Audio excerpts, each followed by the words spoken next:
자, 오늘은 사회과 교육론입니다. 사회과 교육론인데, 어제 뭐 말씀을 드렸던 대로, 지금의 이제 출제와 관련되는 어떤 범위, 제일 확정되어 있는 이제 과목이 사회과 교육론이에요. 그러니까 이제 전략 과목으로 이제 선택을 해야 되는 게, 사회과 교육론이다 보시면 돼요. 그래서 사회과 교육론을 잘 정리를 하셔야, 어쨌든, 시험 통과를 하실 때 유리하고요. 그 다음에 또 한 가지는 이제 2차 수업 실현 때문에, 일단은 뭐 기회가 없으셔가지고 지금 보실 기회는 없을 것 같은데 지금 2차 수업 실현 한참 학생들이 지금 준비하고 있거든요. 그래서 일단은 이제 그 부분 또 염두에 두시고, 그래서 그런 이것저것 부분들을 생각해 볼 때 이 사회과 교육론 과목이 대단히 중요하다.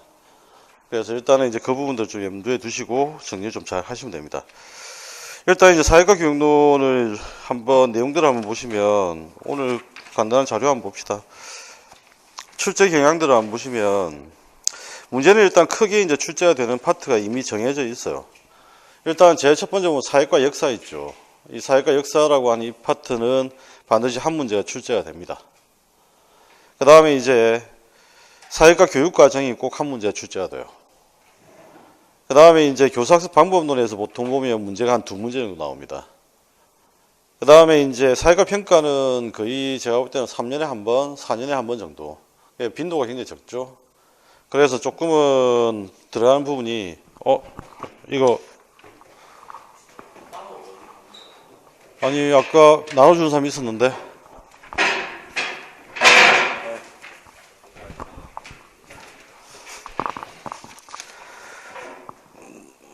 자, 그래서 사회과 평가는 4년에 한 번, 3년에 한 번 정도 출제가 되고요. 그 다음에 이제 사회과 교사 전문성이라고 하는 파트가 있는데, 문제는 뭐냐면 작년에 이제 차윤수 모경환 선생님 책이 개정이 되면서 이 전문성과 관련되는 PCK 부분이 빠졌어요. 그래서 지금 이제 교육과정 부분만 남아있는데, 그러면 이제 출제가 안 될 거냐? 그건 아니고, 제가 보기에는 사회과 교육론을 아마 개론서를 본다면 이제 한 권이 아니고, 아마 최소한 두 권이나 세 권 정도를 한번 봐야 되는 상황으로 좀 바뀌는 것 같아요. 왜 그러냐면 이거는 이제 강대현 선생이 원래 PCK를 전문적 교육과정 평가원에 있을 때 연구를 했었고, 사실은 강대현 선생이 이제 책을 써도 써야 되는 부분인데, 사실은 일부 내용이 이제 그냥 차윤수 모경환 선생님 책에 들어갔던 부분이거든요. 그런데 이제 그 부분이 이제 지금 현재 빠졌어요. 그럼 그 말은 무슨 말이냐면, 아마 제 생각에 조만간에 이제 강대현 선생님 책을 낼 거다. 제가 보기에. 그러니까 이제 그렇게 돼버리면 책이 일단 기본적으로 한 두 권, 아니면 세 권이 될 가능성이 큽니다.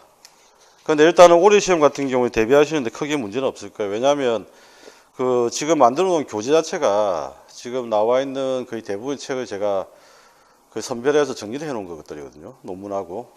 나중에 이제 뭐 한 7, 8월이나 또 9, 10월 달 되면 제가 논문들을 정리해 다시 한번 자료 정리해 드릴 거예요. 그러니까 지금 현재 일단은 뭐 책은 신경 쓰지 마시고, 그 다음에 바뀌는 내용이 있다, 그 다음에 삭제된 내용이 있으면 제가 말씀을 드릴 거예요. 그러니까 그 부분들 충분히 말씀을 드릴 테니까 걱정은 안 하셔도 됩니다. 자, 어쨌든 상황은 그렇다고 보시면 되겠고, 다문화 교육은 최근에 거의 출제가 안 됩니다. 왜냐하면 이제 역사 교육이 강조되면서부터 다문화 교육이 많이 위축이 돼요.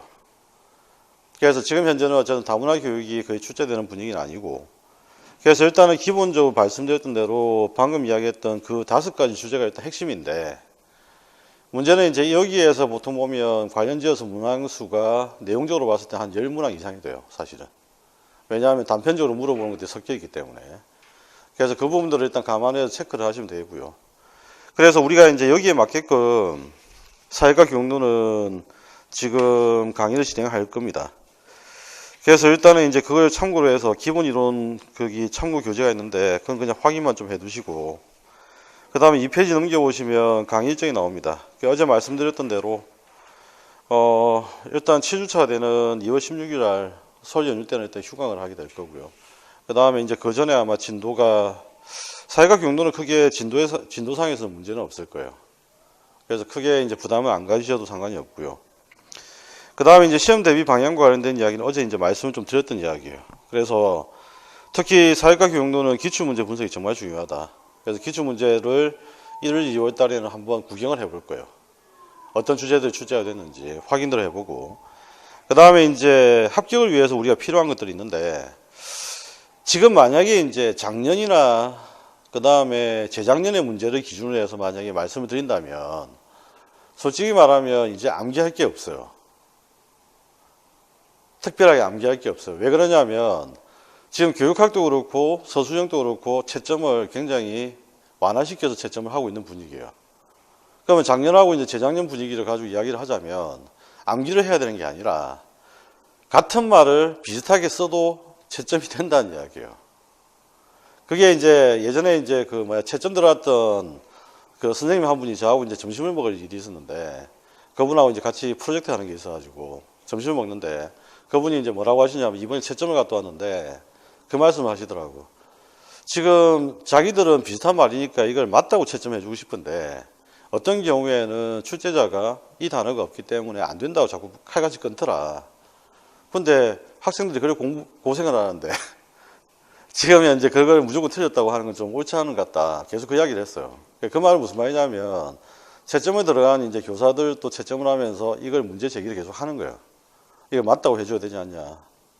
어차피 다른 말이지만 비슷한 말인데.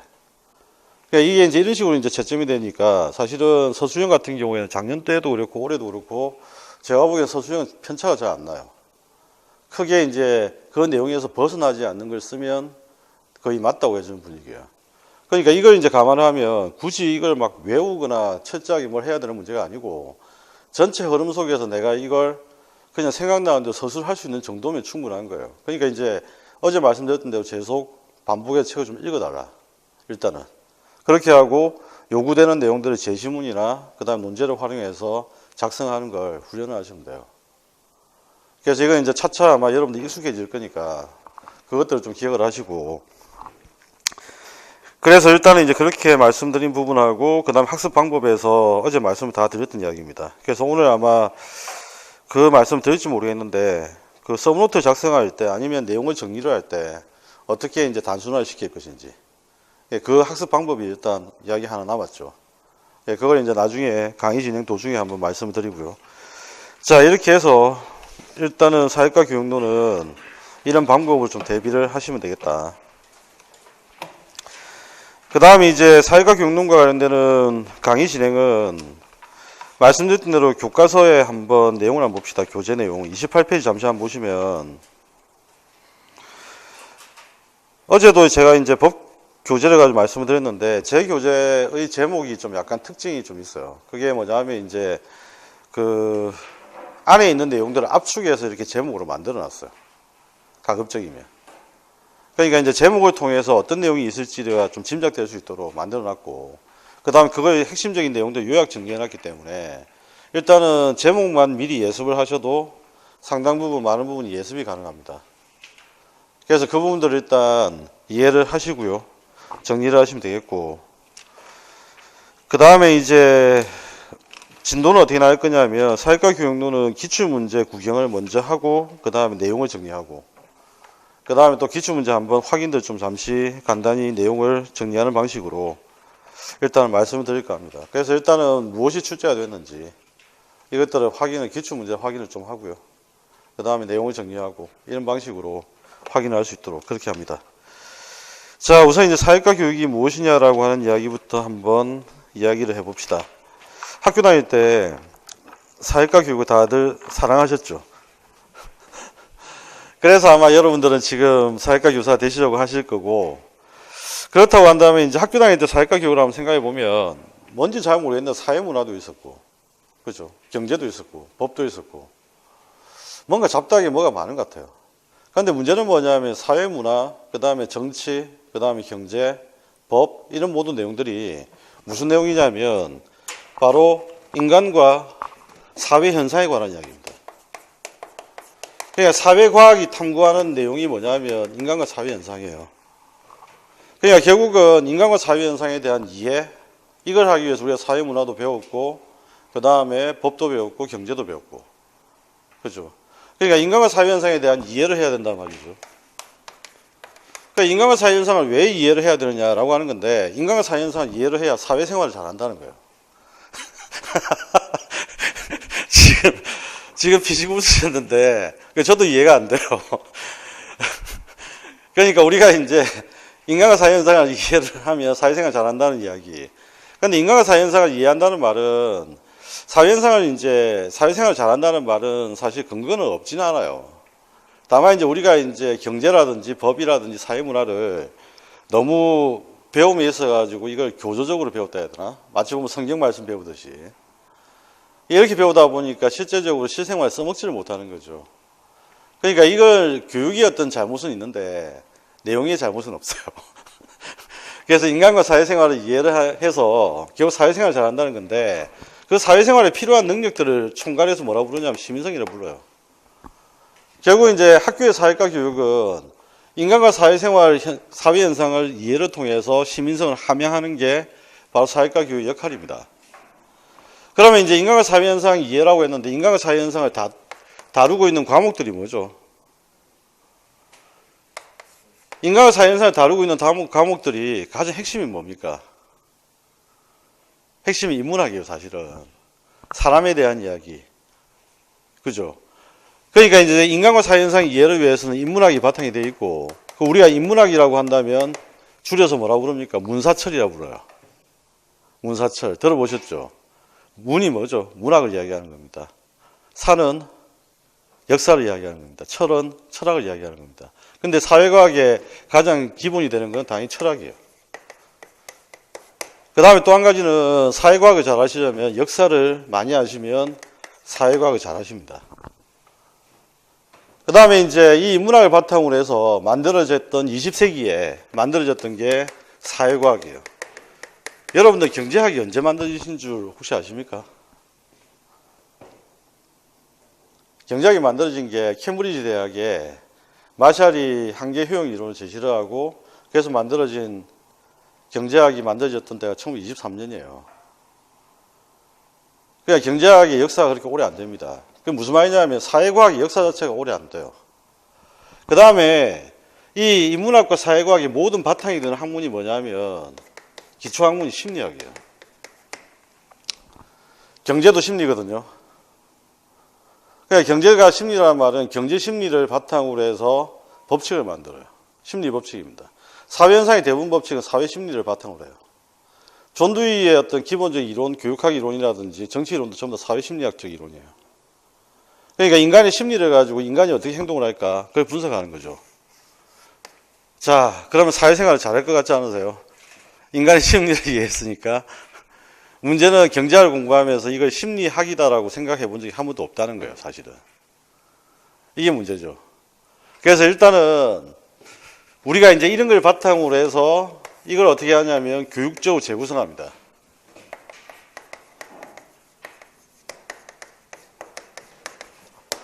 교육적으로 재구성해서 학생들한테 가르치면 이게 사회과 교육이 돼요. 그래서 이 교육적으로 재구성한다는 말이 바로 무슨 말이냐면 교육과정을 조직한다 그 이야기죠. 교육과정 조직한다.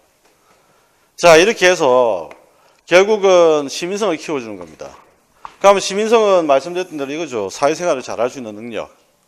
그럼 사회생활을 잘할 수 있는 능력은 뭐가 될까? 바로 핵심이 문제 해결 능력입니다. 한번 제가 여쭤볼게요. 문제 해결 능력은 구체적입니까? 추상적입니까? 문제 해결 능력 하면 딱 여러분들 뭐가 생각나세요? 문제 해결 능력 뭐가 생각나세요?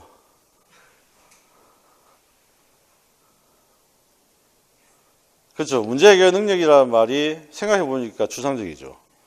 우리가 일상적으로 알고 있는 용어는 구체적인 것 같은데 추상적인 게 되게 많아요. 문제 해결을 잘하려면 분석 능력도 있어야 되고 탐구 능력도 있어야 되고 그 다음에 비판을 할 수 있는 비판 능력도 있어야 되고 그죠? 그 다음에 대안을 제시할 수 있는 대안 제시 능력 이걸 우리가 창의력이라고 보통 부릅니다. 그죠? 창의력도 있어야 되고 그 다음에 이제 이런 것들을 결국은 해결을 하기 위해서는 움직여야 되잖아요. 그러니까 당연히 의사결정 능력이라고 하는 것들이 있어야 되고 그 다음에 의사결정 능력에서 무엇으로 갑니까? 행동으로 가는 거죠. 행동 능력. 실존주의가 별로 영향을 안 미친 것 같지만 교육학에서 나중에 여러분들 이제 교육 철학에서 실존주의를 배우실 거예요. 실존주의 하면 생각나시는 사람이 있죠. 누가 생각납니까?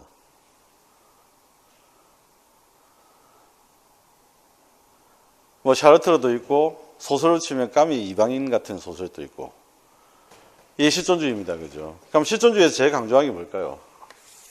샤르트르는 뭐라고 이야기를 하냐면 인생은 선택의 연속이다, 이 표현을 써요. 이 말은 무슨 말이냐면 우리가 확실한 진리가 있는지 없는지 잘 몰라. 그러면 이제 기본적으로 우리가 인생에서 뭔가를 보고 움직이고 인식하고 하는 것들은 전부 다 선택의 과정, 결단의 연속이라는 거예요. 그러니까 결국은 실존주의에서 제일 강조하는 것은 주체적인 결단이에요. 결단이니까 이건 선택을 이야기하는 거죠. 선택은 결국 뭘 이야기하는 거냐면 의사결정을 이야기해요, 사실은. 그러니까 이 의사결정이라고 하는 것을 연속적으로 계속 이어지는 게 인생이라는 거지. 그래서 우리는 매번 그런 이야기를 하죠. 인생은 선택의 연속이다. 그 말을 계속하는 이유는 계속 끊임없는 의사결정을 해나간다. 이 의사결정은 결국 문제 해결부터 시작해서 모든 것들이 포괄되는 이야기입니다. 내용들 자체가. 자, 이것들을 지금 현재 우리가 다루는 것이 결국은 사회과 교육입니다. 그럼 사회과 교육을 한번 정의를 한번 내려봅시다. 어떻게 정의를 내릴 수 있냐면 사회과 교육이라고 하는 것은 인간과 사회 현상을 이해하고 시민성을 함양하기 위해서, 그죠? 다양한 학문적 영역을 내용을 가지고 다양한 교수 방법으로 지금 현재 학생들을 가르치는 교과목이 사회과 교육인 거예요. 이 정의가 이제 기본적으로 제일 많이 쓰이는 정의입니다. 그래서 그 28페이지 맨 밑에 사회과에 대한 정의가 나오죠.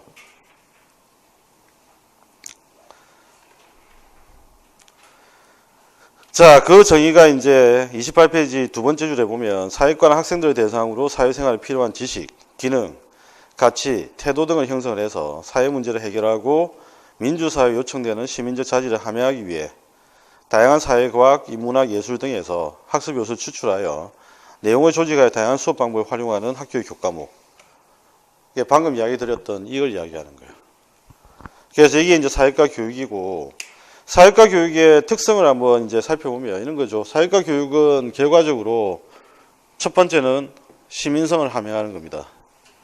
두 번째는 인간과 사회 현상을 이해를 해야 됩니다. 그런데 인간과 사회 현상을 이해를 하려면 당연히 내용 자체가 종합적이고 통합적으로 구성해야 됩니다. 왜냐하면 다양한 인문학과 사회과학적 능력이 다 필요하니까. 그죠? 이걸 바탕으로 해서 인간과 사회 현상을 다룹니다. 내용 자체를.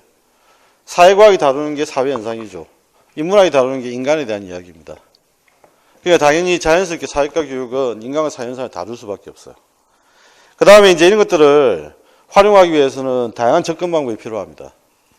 그래서 다양한 교수학습 방법을 활용을 하는 거죠. 그 다음에 이제 마지막으로 사회과 교육이 탄생하게 되었던 가장 결정적인 맥락은 뭐냐면 공교육의 도입이에요. 그 공교육의 도입과 맞물린다는 얘기인데, 공교육은 사실 국가적 요구, 사회적 요구에 의해서 도입되는 겁니다. 공교육의 처음 시작은 뭘까요? 군인 양성 교육이었어요. 그 다음에 두 번째는 뭐였냐면 노동자 교육이었어요. 일을 시켜 먹어야 되는데 말을 알아 먹어야 되잖아요. 그죠? 그러니까 이제 일을 시켜 먹기 위해서 말을 가르치는 거예요. 전쟁을 치르기 위해서 훈련을 시키는 거예요. 공교육의 시작은 이겁니다. 그러니까 이거는 모든 어떤 공교육의 어떤 기본적인 틀은 국가적 요구나 사회적 요구에 민감할 수밖에 없어요. 그래서 이 특징들을 기본적으로 가지고 있는 게 사회과 교육이다, 그 이야기입니다. 자, 그런데 이제 오해를 하지 마셔야 되는 게 한 가지 있어요. 뭘 오해를 하지 마셔야 되냐면 30페이지에 나와 있는 사회과학과 사회과 교육은 서로 다른 개념이라는 이야기예요. 우리가 사회과 교육의 학문적 배경은 사회과학이다, 이 말은 맞아요. 그죠? 사회과 교육의 학문적 배경은 사회과학이다, 이 말은 맞아요. 그런데 사회과학과 사회과 교육은 차원이 틀려요. 사회과학의 목적은 뭡니까?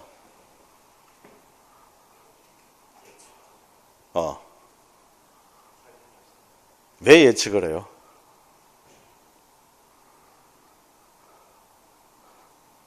왜 예측하죠?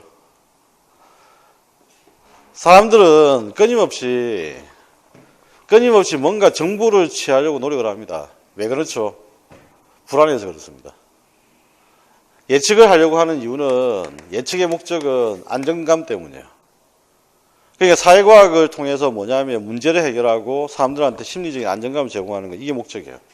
그런데 사회과 교육은 예측을 하고 안정감을 제공하는 게 목적이 아니죠. 뭐가 목적입니까? 시민성을 함양하는 게 목적입니다. 그러니까 사회과 교육의 순수한 목적과 사회과 교육의 순수한 목적과 사회과학의 순수한 목적은 틀릴 수밖에 없어요. 그러니까 사회과학은 미래를 예측하고 연구를 하는 거고. 죄송합니다. 안 껐네.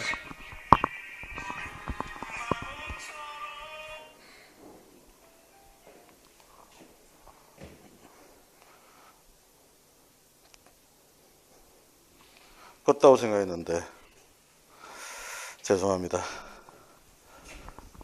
자, 그래서 사회과 교육과 사회과학은 순수하게 예측, 이 예측이라고 하는 측면에서 서로 다르다는 이야기죠. 그래서 사회과학은 예측을 목적으로 하지만 사회과 교육은 교육을 목적으로 합니다. 시민성 함양이라고 하는 거. 그래서 이걸 이제 특징들 좀 이해를 하시고, 그래서 학생들을 위해서 가르치는 것, 학생들이 배울 수 있는 시민성을 함양하는 게 사회과 교육 목적이다. 그래서 경제학과 경제교육은 틀려요. 법학과 법학교육은 법교육은 다릅니다. 그러니까 법학교육의 목적이 뭐죠? 예를 하나 들면 법학교육의 목적은 법 전문가를 양성하는 것, 이게 목적이에요. 자, 그런데 법교육의 목적은 무엇일까요? 법교육의 목적은 법 전문가가 아니죠. 뭘 양성하는 거냐면 시민 양성이 목적이에요. 경제교육의 목적은 경제 전문가 양성이 목적이에요. 그죠? 경제학 교육은. 그런데 경제교육의 목적은 시민성 함양이 목적이에요. 그러니까 경제학을 가르친다는 것과 그 다음에 경제교육을 한다는 의미는 틀려요. 그래서 이걸 이제 차이점을 좀 이해를 하셔야 됩니다. 이걸 왜 이해를 하셔야 되냐면 나중에 여러분들 신사회과라고 하는 어떤 그 내용 때문이에요. 그래서 그건 나중에 다시 한번 연결해서 말씀드리겠고, 어쨌든 법학교육과 법교육은 다르다라고 하는 거. 이걸 좀 정확하게 이해를 하셔야 됩니다. 자, 그러면 이제 우리가 이제 생각해 봐야 될 거, 사회과 교육의 구조를 한번 만들어 보시죠. 사회과 교육의 구조는 어떻게 될까요? 사회과 교육이라고 하는 걸 가지고 건물을 짓는다. 그러면 이제 어떤 틀을 가지고 만들어 볼까?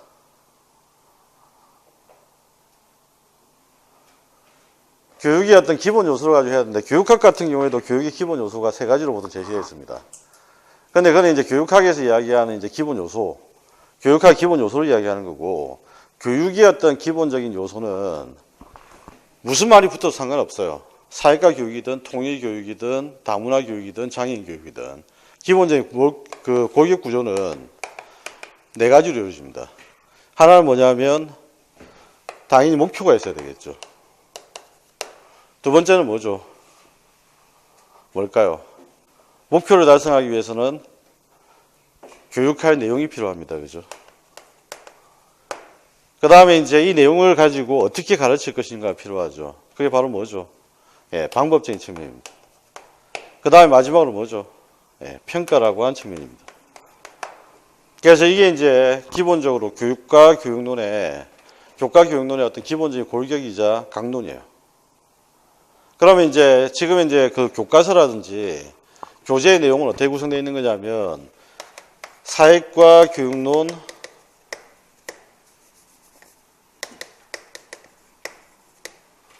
총론이라고 하는 부분이 있고, 그 다음에 이제 강론이라고 하는 부분이 있어요. 그래서 사회과 교육의 총론이라고 하는 부분은 딴 게 아니고 사회과 교육의 역사를 이야기하는 겁니다. 사회과 교육 역사. 그 다음에 이제 사회과 교육의 본질이라고 하는 파트가 나와요.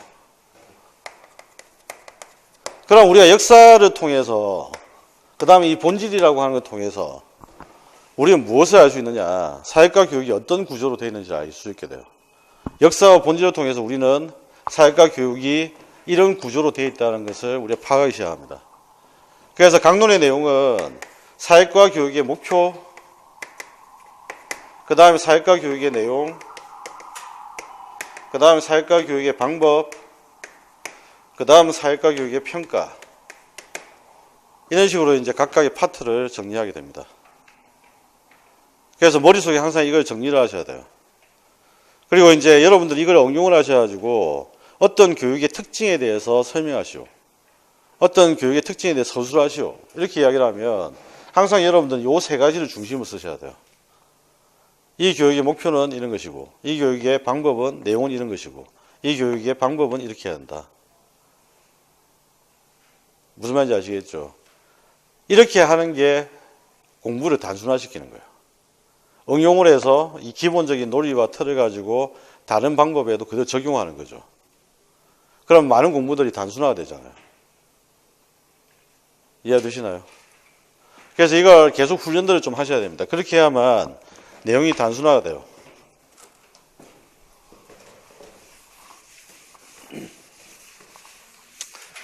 자, 그래서 사회과 교육의 구조는 기본적 목표와 내용, 방법, 평가로 되어 있습니다. 방법은 다시 이제 교수 기법하고 그 다음에 수업 모형으로 나눠지게 됩니다.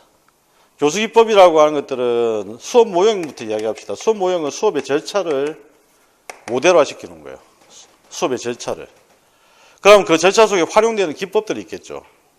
활용되는 방법들을 우리가 수업 기법이라고 합니다. 그래서 수업 모형은 수업의 절차를 이야기한다면 그 다음에 수업 기법이라고 하는 것은 그 절차에서 활용될 수 있는 방법들, 이것들을 우리가 수업 기법이라고 한다. 이해되셨나요? 그래서 이 개념들을 일단 머릿속에 정리를 하시고요.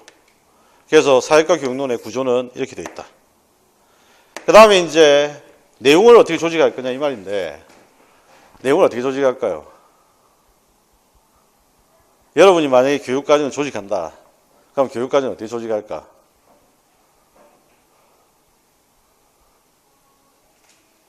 어떻게 만들면 좋을까요? 우리가 만약에 수업을 한다면, 나중에 이제 수업을 한다면, 수업을 어떻게 구성을 할 것인지를 고민해야 되잖아요.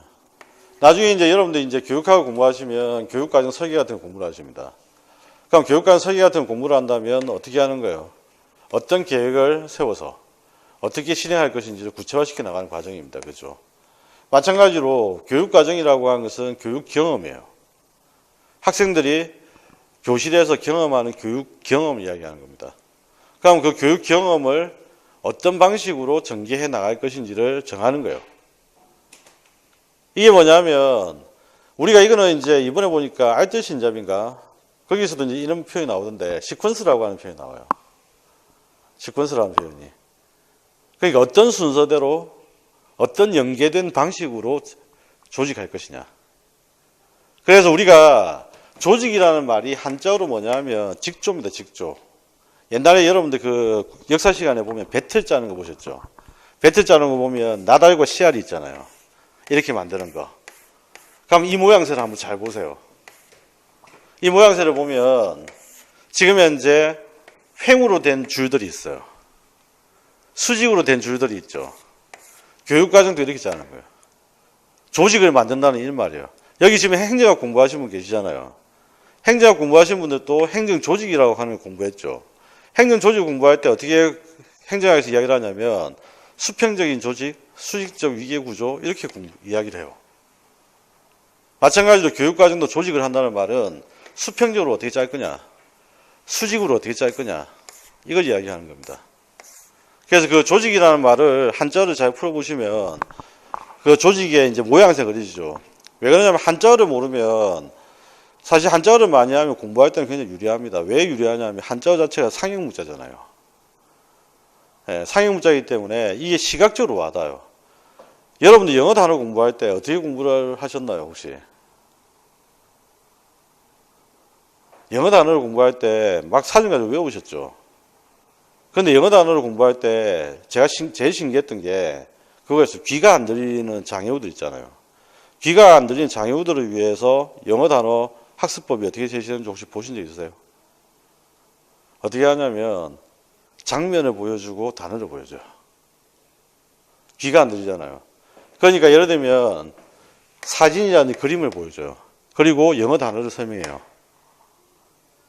그러니까 시각적으로 딱 눈에 보이도록 하는 거죠.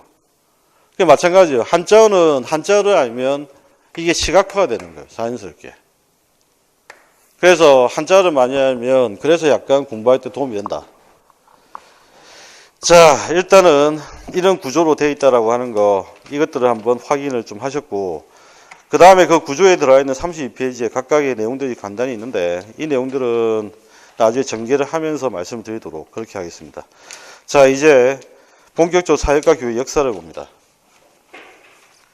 우리의 사회과 교육은 당연히 미국에서 온 겁니다. 그러니까 미국에서 온 거라서 미국의 사회과 교육의 역사부터 공부를 하는 거예요.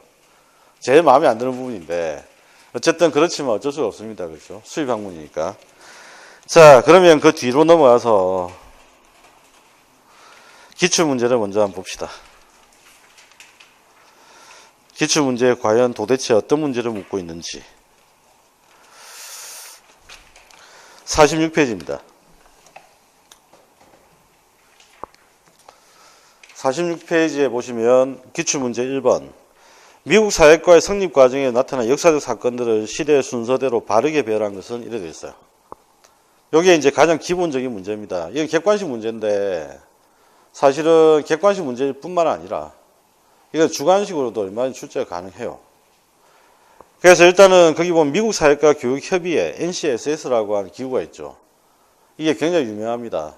사회과 교육하면 빼놓을 수 없는 학자가 뱅크스인데 그 뱅크스가 학회장을 지내기도 했었고 미국 사회과 교육에서 제일 많이 활동을 하는 학회입니다. 그 다음에 이제 또 제일 유명한 학회 중에 하나가 미국 교육협회입니다. 이게 뭐냐면 한국교육학협회, 교육학회가 비슷한 거죠. 네. 우리나라로 치면 한국교육학회입니다. 그 다음에 이제 그 밑에 보시면 미국 교육협회가 또 나와요. 그럼 미국 교육협회에서 이제 10인위원회라고 하는 표현이 등장합니다. 10인위원회. 그 다음 미국 역사협회라고 하는 것도 우리 사회과 교육에 빼놓을 수 없습니다. 왜 그러냐면 사회과 교육은 역사와 지리가 먼저 시작됩니다. 아시겠나요? 원형은 역사와 지리에 시작됩니다. 자, 그래서 시대순을 잡는 것이 일단 문제가 하나 출제가 됐고, 그 다음에 2번을 한번 볼까요? 미국 사회과 발달 과정에 나타난 교육활동에 대한 글이다. 이 교육활동이 일어난 시기에 발생한 교육활동 옳은 것 되어 있는데, 사회과를 핵심으로 언어, 수학, 자연 등을 주변에 두는 것처럼 융합 혹은 통합된 광역교과를 핵심에 위치시키고 타교과를 주변에 위치시키는 중해교육과를 실현하고자 하는 활동이 활발하였다. 여기 키워드가 뭘까?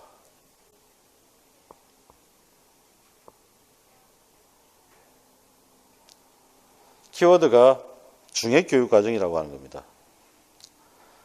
그래서 이 중해교육과정이 실천되어 있는 시기를 찾는 겁니다. 같은 동시대와 관련되는 문제입니다. 그러니까 역시 이것도 마찬가지로 역사, 시간적인 어떤 흐름의 문제죠. 그 다음에 이제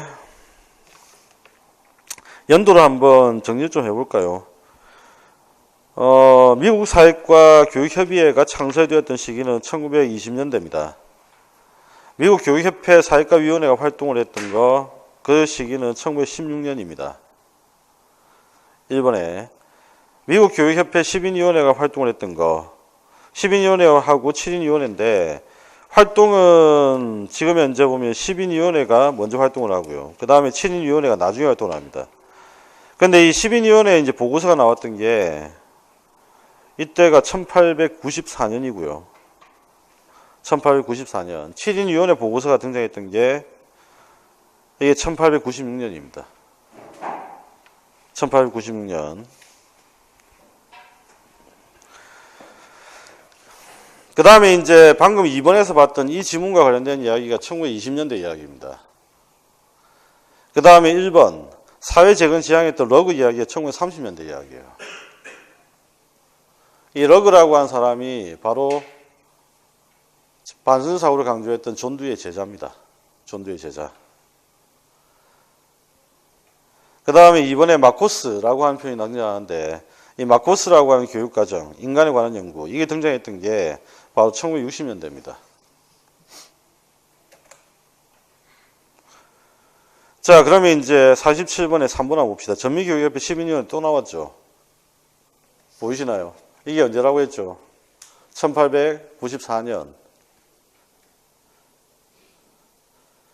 그 다음에 학교교육 책무성 강화에 대한 요구를 반영하는 교육과정 표준화 운동의 결과에 대했는데 이거는 이제 무슨 뜻이냐면 이 이야기예요. 학교 교육의 책무성을 강화시킨다는 말은 학생들의 학업 성취도가 너무 낮다는 겁니다.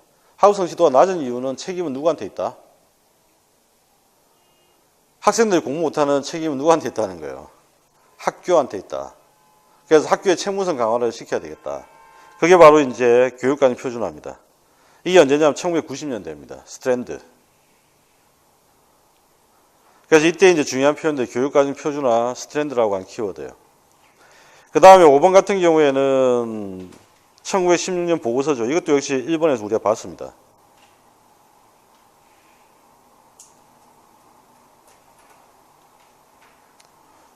되셨나요? 그 다음에 이제 3번이 문제인데 3번은 동그라미 1번 같은 경우에는 지금 현재 차우수 모의고사 책에서 내용이 빠져버렸고요. 빠졌는데 옛날 책에는 이제 이게 몇 년도로 표시가 되어 있었냐면 1980년도로 표시가 되어 있었어요. 예전 책에. 그 다음에 이제 2번에 보니까 뭐가 나오냐면 미주침 부분 신사회과가 나오죠. 신사회과. 신사회과는 앞시대의 구사회과와 대비되는 개념입니다. 구사회과, 신사회과. 이 신사회과 나왔던 시기가 1960년대입니다. 그 다음에 3번에 소련이 미국보다 먼저 인공위성을 발사한 사건. 이게 뭐냐면 스푸트닉 사건, 1957년.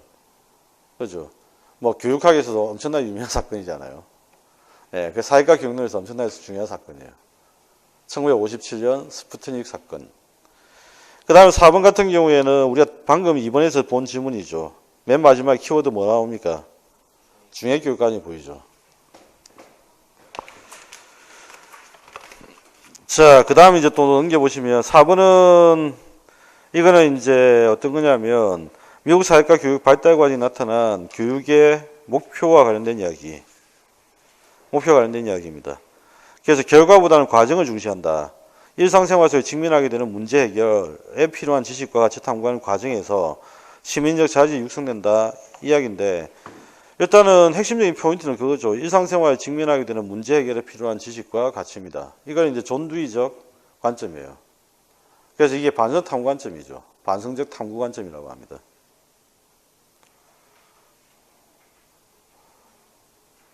그 다음에 이제 4번이 시민으로서 갖춰야 될 자질이란 이미 사회적 합의를 얻고 있는 가치로 보고 그것을 다음 세대에 전달하여 사회적 안정과 발전을 기대하려 하는 것이다. 이게 뭐죠? 일종의 문화의 전수죠. 그래서 이걸 우리가 뭐라 부르냐면 시민성을 전달한다. 시민성 전달 이렇게 이야기해요. 시민성 전달.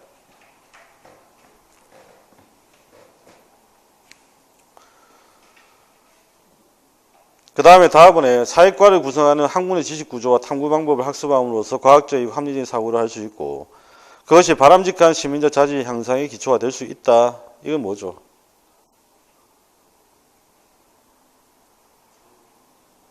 사회과학이죠. 사회과학. 지금 현재 이쪽은 학문의 지식구조 탐구 방법이라고 하는 거 이게 핵심입니다. 이건 사회과학적 관점입니다. 자, 그 다음에 이제 5번에 한번 봅시다. 사회과 교육의 발달과에 나타난 경향인데, 브루너 교육 과정에서 지식의 구조화라는 표현을 사용합니다. 이게 이제 브루너 지식의 구조화. 이게 굉장히 중요한 이야기입니다. 교육학에서도 아마 학문 지식 교육 과정이 아마 제일 중요할 거예요. 그래서 브루너 교육 과정의 지식의 구조화. 이걸 한번 이해를 하고요. 이거와 맥락이 이제 다 있는 게 뭐냐면 1960년대 신사회과. 그래서 하나 메모로 연결해 두시면 신사회과입니다. 신사회과.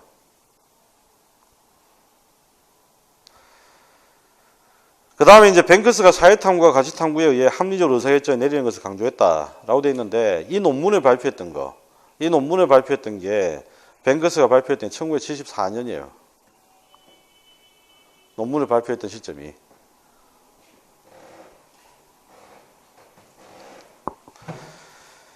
그 다음에 이제 6번에 한번 보시면 미국 사회과 발달과는 기술한 거다.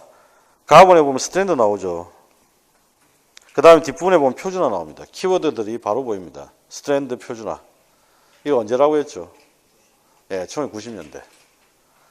그 다음에 나와번에 사회과학적 지식과 탐구 방법 나옵니다. 이거 언제죠? 신사회과. 60년대.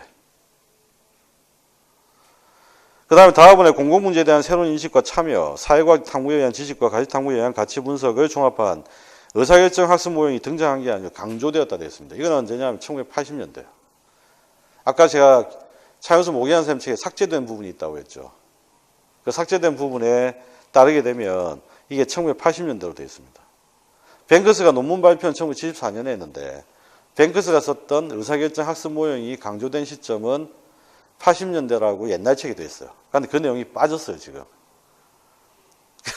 그래서 지금 책이 개정이 되면서 문제가 생긴 게 옛날 기출문제는 도대체 어떻게 설명을 할 수 있는지. 그래서 제가 이 부분이 사실 제일 걱정이 되긴 하는데, 뭐 그거야 뭐 쓰신 분이 감당하셔야 되는 거니까. 뭐 어쩌겠어요, 그죠? 그 다음에 이제 랍은 사회과 교육과정 구성의 진보주의 교육사상, 이게 핵심입니다. 그 다음에 대공황대의 사회문제 해결, 통합교육과정 이겁니다. 이거 언제일까요? 느낌에. 아까 여러분들 기억나세요? 해롤 러그 중액교육과정 기억나십니까? 바로 그 시대입니다. 1920년대, 30년대입니다.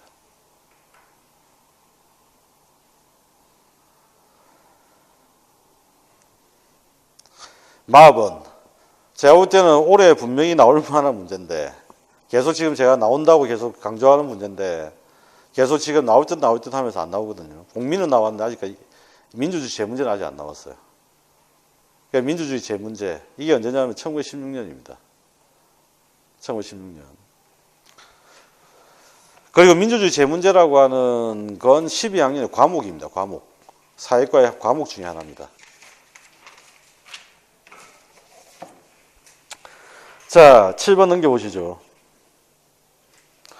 7번은 뭘 이야기하는 것 같아요? 내용 한번 보세요. 이거는 이제 보시죠. 제시문에 뭐라고 되어 있는지 한번 확인해 보시고.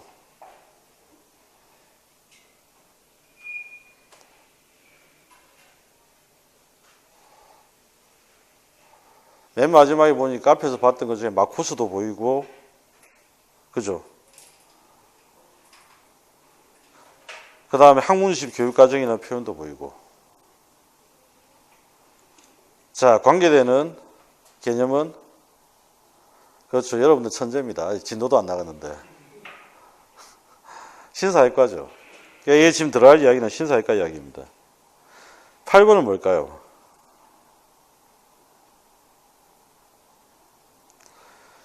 예, 러그도 나오고, 중액입니다. 그죠? 예. 역시 여러분들 천재라는 걸 다시 한번 입증을 했네요. 진도도 안 나갔는데 어떻게 이렇게 다 맞출 수 있지? 자, 33페이지 한번 봅시다. 보시니까 어떠세요? 계속해서 반복 출제가 계속되고 있죠. 중요한 부분들이. 그러니까 사회과 교육론은 어쨌든 출제가 될 만한 것들 거의 다 출제가 나온 상태이기 때문에 표현을 달리해서 계속 나올 뿐이지 이걸 지금 현재 뭐 새로운 걸 추가를 하고 막 이렇게 해야 되는 상황이 아니에요. 그러니까 이제 전략적으로 볼 때 제일 확실한 과목입니다. 그러니까 이제 이거는 열심히 하고 정리를 꼭 잘 해두셔야 돼요. 자, 미국 사회과 교육 역사 1880년대 1916년입니다. 사회과 탄생인데 이걸 한번 좀 이해를 해야 됩니다. 전통교육과정이 있었거든요. 전통교육과정은 혹시 죽은 시인의 사회라는 영화를 아십니까? 그 죽은 시인의 사회 영화에 보면 사립학교가 나오죠. 그 사립학교에 주로 가르쳤던 과목이 라틴어라든지 키팅 선생의 문학이었죠. 저도 가끔씩 가지고 올라가고 싶은데 마지막 시간에 한번 시도해 보는 걸로. 근데 어쨌든 전통교육과정이 있는데 그게 바로 이제 죽은 시인의 사회에 나온 사립학교가 이 전통교육과정의 모습을 제일 잘 보여줘요. 왜냐하면 전통교육과정은 주로 귀족의 자제 이 사람들 대상으로 했던 것이었고 전통교육과정의 핵심적인 교육은 뭐냐면 바로 언어교육과 역사교육 이겁니다. 부수적으로 따라오시는 게 지리교육 같은 거예요. 자, 그런데 문제는 미국이 상황이 급변합니다. 미국에서 어떤 혼란적 상황이 오냐면 요즘에 4차 산업혁명 때문에 사회가 난리잖아요. 그죠? 마찬가지로 미국도 난리였어요. 실제적으로 산업화로 가야 되는데 산업화로 가로막는 장벽이 있다. 이게 뭐냐면 남쪽이 그렇다. 그래서 남북전쟁을 벌입니다. 남북전쟁은 노예해방전쟁 아닙니다. 노예해방전쟁을 알고 계신다면 그건 잘못 알고 계시는 거예요. 사기입니다. 그거. 명분은 노예해방인데 실질적으로는 북쪽의 근대화 산업화를 위해서죠. 북쪽에서는 공장을 짓고 노동자가 필요한데 문제는 노동인력이 남쪽에 많은 거예요. 그럼 이걸 노예를 해방시켜야만 노동자를 확보할 수 있는 거예요. 그래서 남북전쟁을 한 겁니다. 또 경제학에 보면 사기친 게 몇 가지 있는데 그 중에 하나가 뭐냐면 뉴딜 정책이 있죠. 루즈벨트가 뉴딜 정책을 펼쳐가지고 미국 경제를 살렸다 돼 있는데 그것도 사기입니다. 무슨 때만을 건설한다고 미국 경제가 어떻게 살아납니까? 그러니까 그것도 역시 말이 안 돼요. 그러니까 남북전쟁이 그런 거죠. 그러니까 남북전쟁은 산업화를 위해서요. 그 다음에 두 번째는 어떤 사건이 또 있냐면 남북전쟁을 한 목적이 바로 근대화라고 했잖아요. 미국은 근대화의 물결에 들어갑니다. 빠르게 4차 산업혁명에 적응하듯이 근대화에 빠르게 적응하고 싶은 거예요. 그래서 이제 노동력을 또 확보하기 위해서 어떻게 하냐면 이주민들을 마구잡이로 받아들입니다. 자, 이렇게 하다 보니까 남북전쟁을 하게 되면 당연히 어떻게 되죠? 사회가 분열되잖아요. 그죠? 근대화나 이주민들이 마구 들어오면 마찬가지로 어떻게 되죠? 사회가 해체됩니다. 그냥 미국은 이래저래 보면 분열과 해체에 휩싸일 수밖에 없어요. 그럼 이 분열과 해체를 다시 통합을 시켜야 되잖아요. 이걸 통해서 갈등이 커지니까 이걸 어떻게 하면 통합을 시킬까? 이걸 고민한 거예요. 갈등이 커지니까 통합은 어떻게 할 것이냐. 통합을 시키는 방법은 국가의 정책이나 제도를 통해 하는 방법도 있지만 그 제도나 정책의 방법 중에서 제일 강조하는 방법 중에 하나가 교육이에요. 그래서 공교육이 들어오는 겁니다. 공교육이 활성화되기 시작한 거죠. 그래서 이 통합이라고 하는 것 자체, 이걸 위해서 사회과도 변화가 필요했던 겁니다. 어떤 변화가 필요했냐면 역사와 지리 중심의 사회과를 사회 문제 해결을 위한 사회과로 바꿔야 돼요. 그래서 통합의 방향은 역사와 지리 중심, 이걸 실생활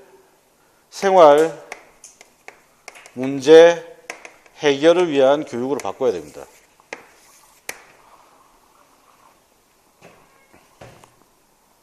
그럼 실생활 문제 해결을 위한 방법 제일 좋은 거 이거죠. 공장에 가라면 공장에 가고, 전쟁터에 와서 전쟁하라고 하면 전쟁하고, 말 그대로 뭐냐, 말 잘 듣고, 일 잘하고, 이런 거예요. 그러니까 뭐냐면 충성스럽고 유능한 시민이 필요했던 거죠.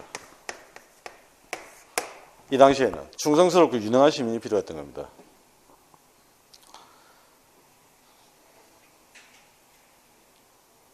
자, 이 당시의 고민이 바로 이거였다. 시대적 고민. 자, 그래서 거기 한번 봅시다. 33페이지에 전통교육과정 극복을 위한 필요성이 대두했다. 그 이유가 뭐냐? 산업화 전개와 인구 유입 증가. 그로 인해 사회적 문제가 증가하고 갈등이 증가했고 사회통합 필요성이 대두했다. 그 이야기입니다. 그래서 이번에 문제 해결 및 사회통합 필요성에 따라 교육개혁 요구가 터지게 되었고 그 교육개혁 요구에 따라서 나오게 됐던 게 34페이지. 전통교육 과정 극복을 위한 노력에 1번 바로 전미교육협회와 역사협회의 노력이 등장합니다. 제일 첫 번째 등장했던 게 동그라미 1번 전미교육협회 10인위원회의 조직과 활동, 이게 등장합니다. 10인위원회에서 보고서를 제출한 거예요. 동그라미 2번으로 가시면 미국 역사협회 7인위원회 활동의 보고서가 등장합니다. 역시 마찬가지로 새로운 역사교육 단계를 제시합니다.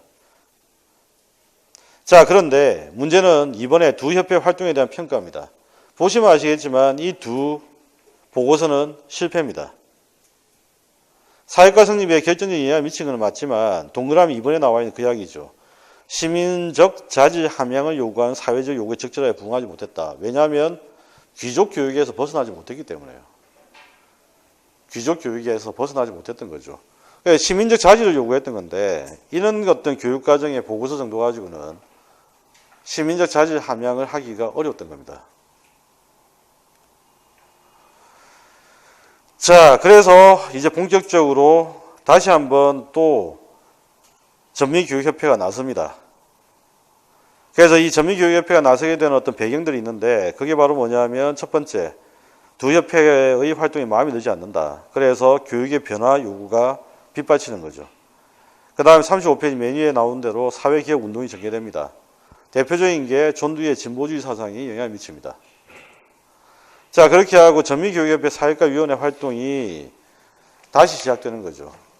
그래서 이제 등장했던 게 NEA 사회과위원회 활동이 시작됩니다. NEA 내 중등교육개혁위원회가 바로 CRSA라고 하는 기구예요. 그래서 이 CRSA라고 하는 이 기구가 등장했고, 그 다음에 이 기구에서 활동 끝에 바로 1910년 보고서가 나오면서 사회과가 창설됩니다. 그래서 이 1910년 보고서가 대단히 중요합니다. 자, 여기에서 이제 이야기하기를 훌륭한 시민 양성을 목적으로 하는 사회과의 창설 주장을 합니다. 자, 이때 말하는 훌륭한 시민이라고 하는 건 이거죠. 충성스럽고 유능한 시민인 거예요.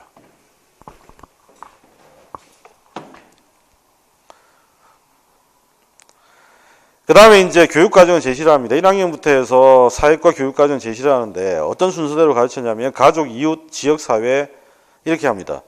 보니까 가족, 이웃, 지역사회니까 이건 뭐죠?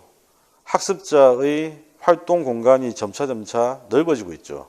이렇게 우리가 순서를 잡는 걸 환경확대법이라고 합니다. 환경확대법. 이런 식으로 시퀀스를 잡는 걸, 그죠? 시퀀스를 잡는 걸 환경확대법이라고 합니다. 사회를 공부하면 잡다한 지식이 늘죠. 그래서 아마 여러분도 알뜰 신자에 나갈 수 있지 않을까. 그 다음에 이제 내려와서 표시를 반드시 해둬야 되는 게 있죠. 7, 8학년에 지리, 역사, 뭐가 보이죠? 공민이 보입니다. 앞에 보고서 등에서는 공민이라고 하는 표현이 없었어요. 그죠? 그 다음에 9학년에 뭐가 보이죠? 또 공민이 보입니다. 12학년에 기출문제에서 봤던 게 등장합니다. 뭐가 보입니까? 민주주의 제문제가 보입니다.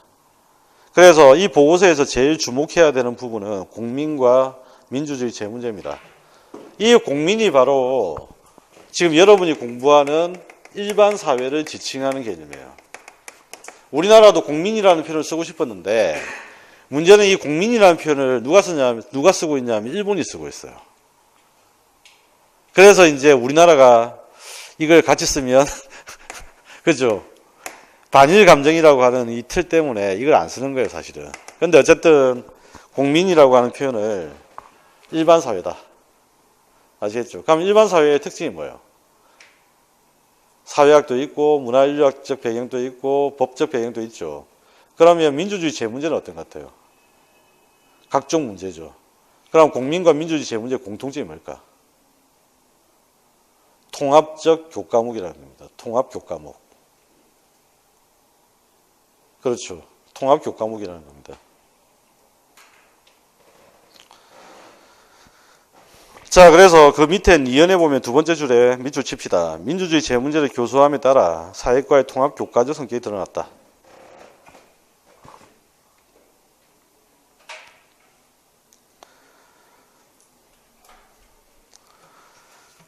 자, 이렇게 해서 1916년 보고서는 드디어 이제 시민교육의 시작이 되었다라고 하는 의의를 가지고 시작되었고, 그 다음에 아까 이제 보셨던 거, 뱅크스가 학회장을 지냈던 미국의 유명한 학회, 36페이지에 미국의 사회과 교육 학회가 1921년도에 창설이 됩니다.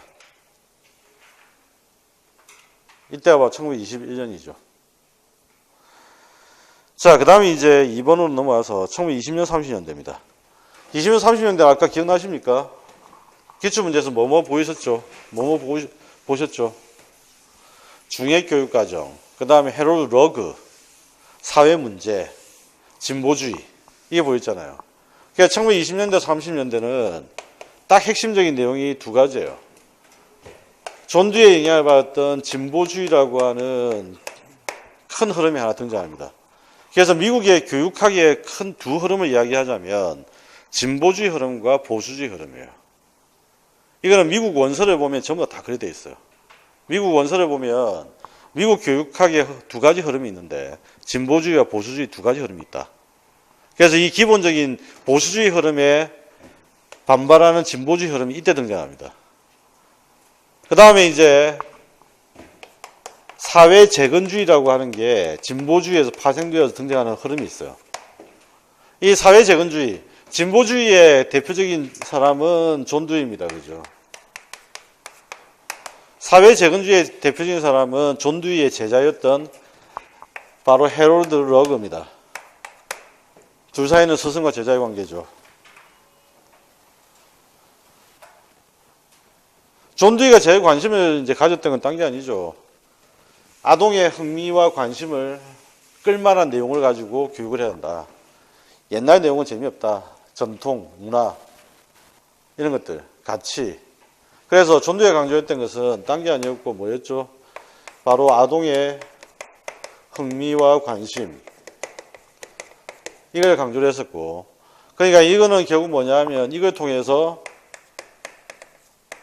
경험을 강조했습니다. 그렇죠? 경험을 강조했던 가장 근본적인 이유는 반성적 사고 때문이죠. 그래서 이걸 통해서 결국은 반성적 사고를 함양을 했던 거고. 근데 반성 사고는 왜 필요했습니까?